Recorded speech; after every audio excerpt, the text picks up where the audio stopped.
2024 లేదా 25లో డిగ్రీ లేదా బీటెక్ చదివారా? సాఫ్ట్‌వేర్ జాబ్ కోసం ఎదురు చూస్తున్నారా? అయితే కోడ్ జ్ఞాన్ 100 డేస్ కోర్సులో చేరండి, జాబ్ సాధించండి. వెల్కమ్ టు సుమంటి నేను మీ సుమంటి వినాగ్. అకార్డింగ్ టు లీగల్ నాలెడ్జ్ కనుక మనం చూసుకుంటే రీసెంట్గా వచ్చినటువంటి ఒక న్యూస్, అంటే బ్రేకింగ్ న్యూస్లో కూడా నేను అనుకోవచ్చు మనం, చెక్ బౌన్స్కి సంబంధించినటువంటి కొన్ని కీలక గైడ్లైన్స్ అయితే బయటికి రావడం జరిగింది. సో అవి ఏ విధంగా ఉండబోతున్నాయి అండ్ బెనిఫిట్ ఓరియంటెడ్లో కనుక మనం చూసుకుంటే ఎవరికైనా సరే కొంత ఉపశమనం ఉండేటువంటి అవకాశం ఉందా లేదా అనేటువంటి తీరు మనతో పాటు హైకోర్టు అడ్వకేట్ అలగారి రవీంద్రనాథ్ గారు ఉన్నారు. ద్వారా మాట్లాడి తెలుసుకున్నాం. నమస్కారం సార్.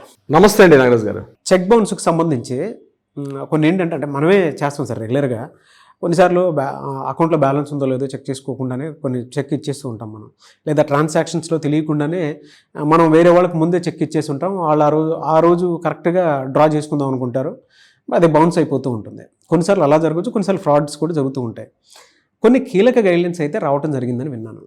ఏంటి ఆ కీలక గైడ్లైన్స్? సుప్రీంకోర్టు రీసెంట్గా 2025లో సరాబ్జీజీ అన్నటువంటి ఒక కేసు సంబంధించి కొత్త గైడ్లైన్స్ ఇవ్వడం జరిగింది. అంటే కొత్త మార్గదర్శకాలు ఇవ్వడం జరిగిందని చెప్పుకోవచ్చు. అంటే దీన్ని కాంపౌండింగ్ రూల్స్ అంటారు. లీగల్ టెక్నాలజీస్లో దీన్ని కాంపౌండింగ్ రూల్స్ అంటారు. ఏంటి కాంపౌండింగ్ రూల్స్ అంటే, ఎవరైతే ఫిర్యాదుదారుడు ఉన్నాడో, ఎవరైతే పిటిషనర్ ఉన్నారో, అంటే చెక్ తీసుకొని చెక్ హానర్ చేసినప్పుడు డిజహానర్ అయింది, అమౌంట్ లేదు, అతను ఎన్నిసార్లు అడిగినప్పుడు కూడా లీగల్ ప్రొసీడింగ్స్ ఫాలో అయినప్పుడు కూడా ఎవరైతే చెక్ ఇష్యూ చేశాడో అతను రెస్పాండ్ కావట్లేదు, అటువంటి సందర్భంలో ఆయన కోర్టును ఆశ్రయిస్తాడు. సో కోర్టుకు వచ్చిన తర్వాత ఎవరైతే కోర్టులో పిటిషన్ ఫైల్ చేశాడో అతన్ని పిటిషనర్ అంటారు. సో ఈ పిటిషనర్ అంటే కోర్టుకు అప్రోచ్ అయినటువంటి వ్యక్తి ఎవరి నుంచి అయితే అమౌంట్ రికవరీ కావాలనుకుంటున్నారో వీళ్ళిద్దరి మధ్య డిస్కషన్ స్టార్ట్ అవుతుంది. అంటే ఇతను ఫైల్ చేస్తాడు, అతను రెస్పాండ్ అవుతాడు, కౌంటర్ పిటిషన్ వేస్తాడు, ఇలా కంటిన్యూషన్ అవుతుంది. సో ఇంతకు ముందు అంటే 2010లో సుప్రీంకోర్టు ఇంతకుముందు గైడ్లైన్స్ ఉండేది. గడచిన 15 సంవత్సరాల నుంచి అదే గైడ్లైన్స్ ఫాలో అవుతున్నారు. ఇక్కడ కోర్టు యొక్క ఉద్దేశం ఏంటంటే, అమౌంట్ ఏదైతే అతను cheque honour negotiable instrument section 138 అంటది, ఎన్ఐ యాక్ట్ 138, 1881 అంటది యాక్చువల్గా. అంటే ఒక ఇన్స్ట్రుమెంట్ ఇచ్చాడు ఆయన, ఆ ఇన్స్ట్రుమెంట్ తీసుకొని ఇతను డిజానర్ అయ్యాడు. సో ఇక్కడ పర్పస్ ఏంటి? ఇది criminal case. So criminal case కిందకు వచ్చేసరికి section 138 is criminal case. Up to 7 years కూడా అతనికి శిక్ష పడే అవకాశం ఉంటుంది. సో ఇక్కడ ఇది క్రిమినల్ కేసుగా ఉంటుంది కాబట్టి, డిజానర్ అయింది కాబట్టి మరలా హానర్ చేసుకోవడం కోసం అని చెప్పి కోర్టు ఒక సయోధ్య కుదురుస్తుంది. అంటే మీరిద్దరు కోర్టు బయటే మీరిద్దరు కాంప్రమైజ్ అయిపోతే, అంటే కోర్టులో అప్పీల్ చేసుకోలేదు, అప్పీల్ చేసుకున్న అతను ఫస్ట్ హీరింగ్ కూడా కాలేదు, ఇమీడియట్ గా వాళ్ళిద్దరు కూడా కాంప్రమైజ్ అయిపోతే, ఇంతకుముందు 2018 యొక్క గైడ్లైన్స్ నేను చెప్తాను. ఆ గైడ్లైన్స్ చెప్పిన తర్వాత ఇప్పుడు రీసెంట్ గా వచ్చిన గైడ్లైన్స్ మీకు చెప్తాను. 2010లో ఇచ్చినటువంటి కేసు, ఆ కేసు దామోదర్ ఎస్ ప్రభు వర్సెస్ సయ్యద్ బాబులాల్. ఇది 2010లో ఇచ్చినటువంటి కేసు సంబంధించినటువంటి గైడ్లైన్స్ ఏంటంటే, ఇంకా కోర్టులో హీరింగ్ కాలేదు, కోర్టులో హీరింగ్ కాకుండానే ముందే వాళ్ళ కాంప్రమైజ్ అయితే అక్కడ పెనాల్టీ అనేది కోర్టు ఎటువంటిది కూడా నిర్ణయించుకోదు. అంటే అమౌంట్ ఇచ్చారు, పొరపాటు జరిగింది, సో అమౌంట్ నీకు ఇచ్చేస్తా అని చెప్పి అక్కడ ఎవరైతే ఇష్యూ చేశాడో, చెక్ ఇష్యూ చేశాడో ఆ వ్యక్తి కోర్టు బయటే కాంప్రమైజ్ అయిపోతే, అంటే ఫస్ట్ హీరింగ్ కన్నా ముందే కాంప్రమైజ్ అయితే ఎటువంటి పెనాల్టీ కూడా లేదు. ఇప్పుడు అదే మార్గదర్శకాలు మనం ఫాలో అవుతున్న గైడ్లైన్స్. కోర్టులోకి ఎంటర్ అయిన తర్వాత అపీల్ చేసుకున్నాడు, కోర్టులో ఆర్గ్యుమెంట్స్ అవుతున్నాయి, కోర్టులో ఒకటి ఫస్ట్ హీరింగ్, సెకండ్ హీరింగ్ అయిపోయింది. ఈ టైంలో కానీ కాంప్రమైజ్ అయితే 10% ఆఫ్ పెనాల్టీ కోర్టు వేసేది. ఇది మెయిన్ ప్రిన్సిపల్ అమౌంట్ కాకుండా 10% ఆఫ్ అమౌంట్ అంటే పెనాల్టీ విధించేది. ఒకవేళ కోర్టు హానర్ చేసేసింది అంటే, కోర్టులో అతను ఫెయిల్ అయిపోయాడు, ఇతడు కానీ సెషన్స్ కోర్టుకు కానీ లేదా హైకోర్టుకు కానీ వెళ్తునేటప్పుడు ఆ టైంలో కానీ కాంప్రమైజ్ అయితే 15% ఆఫ్ పెనాల్టీ ఉండేది.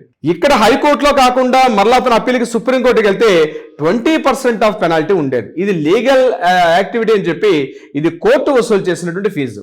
ఈ ఫీజు ఓన్లీ ఫర్ ఎవరైతే పిటిషనర్ చేశారో ఈ అమౌంట్ పిటిషనర్కి అందదు, ఓన్లీ కోర్టు ఛార్జ్ చేసినటువంటి ఛార్జెస్. ఇది కాంప్రమైజ్ అయిపోతే దీన్ని కాంప్రమైజ్ నే లీగల్ టెర్మినాలజీలో కాంపౌండింగ్ రూల్స్ అంటారు వీటికి. What is compounding rules?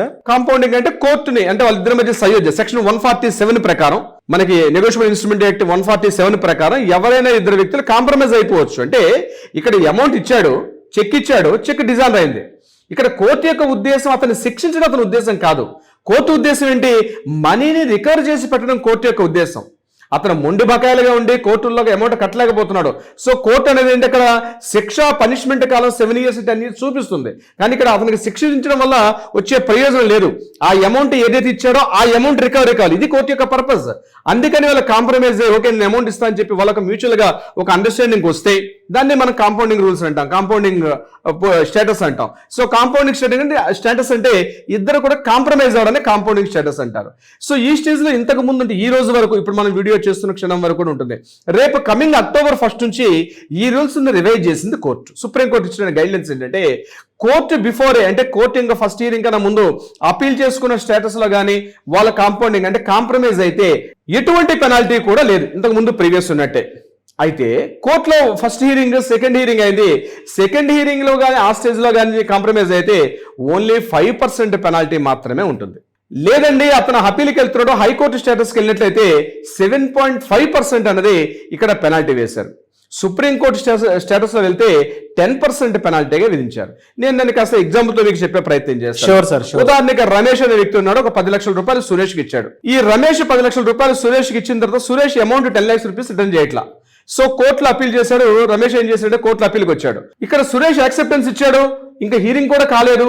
ఈ స్టేటస్ లో వేస్తే కోర్టు అనేది 0 పెనాల్టీ వేస్తుంది. అంటే కోర్టు ₹1 కూడా ఫీజు అన్నది వసూలు చేయదు. లేదు ఫస్ట్ హియరింగ్ సెకండ్ హియరింగ్ అయిపోయింది, ఈ స్టేటస్ లో కానీ వాళ్ళ కాంప్రమైజ్ అయితే కోర్టు వసూలు చేసిన అమౌంట్ 5% ఆఫ్ అమౌంట్ ని కలెక్ట్ చేస్తుంది. ఈ 10 lakhs rupees గాను 5,000 rupees కలెక్ట్ చేస్తుంది.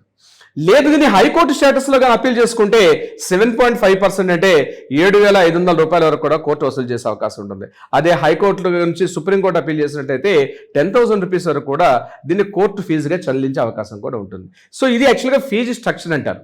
దీని గురించి నేనేమంటానంటే చెక్స్ తీసుకొని మీరు డిజైనర్ అయితే మాత్రం తప్పనిసరిగా కోర్టుల్లో డ్రాగన్ చేయొచ్చు కదా, నాకు 2 సంవత్సరాలు రిలీఫ్ దొరుకుతుంది కదా, నేను ఇచ్చేసాను ఆయనకి ఎలాగే అమౌంట్ ఇవ్వాలి, ఇవ్వకుండా చెక్కులు ఇచ్చేసి కానీ ఆయన చుట్టూ తిరుగుతుంటే కోర్టుల్లో కొన్ని వేలాది కేసులు లక్షలాది కేసులు ఈరోజు దేశవ్యాప్తంగా ప్రతి కోర్టుల్లో కూడా ఈ నెగోషియబుల్ ఇన్స్ట్రుమెంట్ కేసెస్ ఏవైతే ఉన్నాయో కొన్ని వందలాది వేలాది కేసులు ఉన్నాయి. సో దీనికి చెక్ పెట్టే ఉద్దేశంతో సుప్రీంకోర్టు నూతనంగా కొత్తగా ఇచ్చిన గైడ్లైన్స్ ఇది. ఆ గైడ్లైన్స్ ప్రకారం ఖచ్చితంగా కొంత రిలీఫ్ అయితే వచ్చే అవకాశం ఉంటుంది. సో పెద్ద మొత్తంలో పెనాల్టీలు కట్టాల్సిన అవసరం లేదు. పెనాల్టీ తగ్గించింది కాబట్టి సుప్రీంకోర్టు తొందరగా ఆ కేసును క్లోజ్ చేసుకునే ఉద్దేశం. లేకపోతే అటు అడ్వకేట్ ఫీజులు బేర్ చేయాలి, అట్ ద సేమ్ టైం మనం కోర్టుకు వెళ్తుండాలి. ఒకవేళ కోర్టు కానీ మనం ఎప్పటి కాకపోతే NBW ఇష్యూ అవకాశం ఉంటుంది. ఒకవేళ NBW ఇష్యూ అయితే మళ్ళీ దాన్ని వాలంటరీ కాల్ చేసుకోవాలి. This are the technical process చాలా హెవీ లెంగ్తీగా ఉంటుంది. సో బెస్ట్ ఏంటంటే ఒకవేళ చెక్ ఇచ్చి లేట్ అయింది ఏదో కారణాలు ఇచ్చిందా మీరు చెప్పినట్టు స్టార్టింగ్ లో ఒకవేళ ఆ టైంలో ఈ టైంలో అమౌంట్స్ లేకపోవడం ఇతరత్ర లేట్ అయితే ఏదో రకంగా ఆ అమౌంట్ అయితే తప్పనిసరిగా ఇవ్వాల్సిందే. No doubt at all. Escape అవడం అనేది ఇంపాసిబుల్. ఎస్కేప్ అయ్యా చెక్ ఇచ్చి నేను తప్పించుకుందాం అనుకోవడం మాత్రం అది చాలా ఇంపాసిబుల్. ఇది ఎవరైనా అట్లా అనుకుంటే ఈ వీడియో చూసిన వాళ్ళు ఇమీడియట్ గా మీకు ఎవరైతే అమౌంట్ ఇవ్వాలనుకుంటున్నారో టైం తీసుకోండి, కాంప్రమైజ్ అవ్వండి, ఒక ఇద్దరు మ్యూచువల్గా కూర్చోండి, అమౌంట్ అయితే ఇచ్చేసింది. అమౌంట్ తప్పించుకోవచ్చు, కోర్టుకి వెళ్తే రిలీఫ్ అయిపోతుంది, కేసు కొట్టేస్తుందేమో అనుకుంటే మాత్రం మీరు ఆల్రెడీ ఇన్స్ట్రుమెంట్ ఇచ్చారు. ఆ ఇన్స్ట్రుమెంట్ ఇస్ ద ఎవిడెన్స్ కల్లా కనిపిస్తుంది కాబట్టి కోర్టు ఎట్టి పరిస్థితుల్లో కూడా ఈ కేసుని కొట్టే అవకాశం లేదు. సో పెనాల్టీస్ తగ్గించారు కాబట్టి తొందరగా మీరు క్లోజ్ చేసుకుంటే అటు కోర్టుకి సమయాభావం టైం మిగిలే అవకాశం ఉంటుంది, మీ యొక్క వాల్యుబుల్ టైం కూడా మిగిలే అవకాశం ఉంటుంది. నాగరాజ్ గారు డెఫినెట్ గానే, బట్ వెరీ డీటెయిలింగ్ ఇన్ఫర్మేషన్, ఎందుకంటే రీసెంట్ గానే అప్డేట్ అయినటువంటి ఇన్ఫర్మేషన్ కదా. అవును సార్. అయితే ఇలాంటి చెక్ బౌన్స్కి సంబంధించినటువంటి కేసెస్ ఫర్దర్గా మీలాంటి వాళ్ళ దగ్గరికి తీసుకుని వచ్చి క్లియర్ చేసుకుందాం అనుకున్నటువంటి వాళ్ళు ఉన్నారు. అటువంటి వాళ్ళు మిమ్మల్ని అప్రోచ్ అవ్వాలంటే ప్రాసెస్ ఏంటి? తప్పనిసరిగా నాగరాజ్ గారు నేను చెప్పినట్టుగా దీనికి సంబంధించి ఏదైనా డీటెయిల్స్ కావాలనుకుంటే కింద స్క్రోల్ నెంబర్ని కాంటాక్ట్ చేయండి లేదా వాట్సాప్ చేయండి. మీకు ఒకవేళ వాట్సాప్ కాంటాక్ట్ బిజీగా ఉంటే కింద వాయిస్ మెసేజ్ పెట్టండి, మా లీగల్ టీం మీకు అప్రోచ్ అవుతారు, కావాల్సిన డీటెయిల్స్ అందజేసే ప్రయత్నం చేస్తారు. అదే కాకుండా కోర్టుల్లో ఏదైనా వివాదం ఉంటే వాటికి పరిష్కారం అయ్యే దిశగా కూడా ప్రయత్నం చేస్తారు. నాగరాజ్ గారు డెఫినెట్గా థ్యాంక్ యూ సో మచ్ అలాగే రవీంద్రనాథ్ గారు. Thank you so much Nagaraj గారు. చూసారు కదండి వీడియో. ఈ వీడియోపై మీ అభిప్రాయం కమెంట్ బాక్స్ లో పోస్ట్ చేయండి. ముఖ్యంగా మీరు గనక హైకోర్టు అడ్వకేట్ అలాగే రవీంద్రనాథ్ గారిని దేనికి సంబంధించినటువంటి సమస్య ఉన్నా మీకు సొల్యూషన్ కావాలి అనుకుంటే, మీరు సంప్రదించాలనుకుంటే, అపాయింట్మెంట్ బుక్ చేసుకోవాలనుకుంటే స్క్రీన్ మీద మీ కాంటాక్ట్ నెంబర్ కనిపిస్తుంది, దాన్ని మీరు కాల్ ఆర్ మెసేజ్ వాట్సాప్ చేసి వెంటనే అపాయింట్మెంట్ బుక్ చేసుకోండి. ఈ వీడియో లైక్ అండ్ షేర్ మాత్రం తప్పకుండా చేయండి. ఇలాంటి మరిన్ని వీడియోస్ కోసం మా ఛానల్ ఫాలో అవ్వండి. Thank you. అండ్ మీకు ఏదైనా డౌట్స్ ఉన్నా కూడా కింద కమెంట్ బాక్స్ లో పోస్ట్ చేయండి. సుమన్ టీవీలో మీ పర్సనల్ అండ్ బిజినెస్ ప్రమోషన్స్ కోసం కింది నెంబర్కి కాంటాక్ట్ చేయండి.